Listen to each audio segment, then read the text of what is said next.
حدیث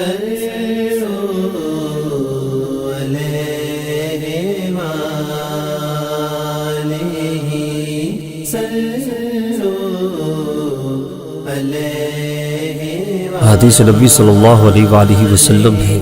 حضرت عائشہ رضی اللہ تعالی عنہا سے روایت ہے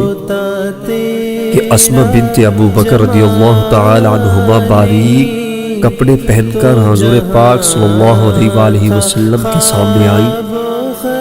حضور کریم صلی اللہ علیہ وآلہ وسلم نے ان کی جانب سے منہ پھیر لیا اور فرمایا، اے اسماء، عورت جب بالغ ہو جائے تو اس کے بدن کا کوئی حصہ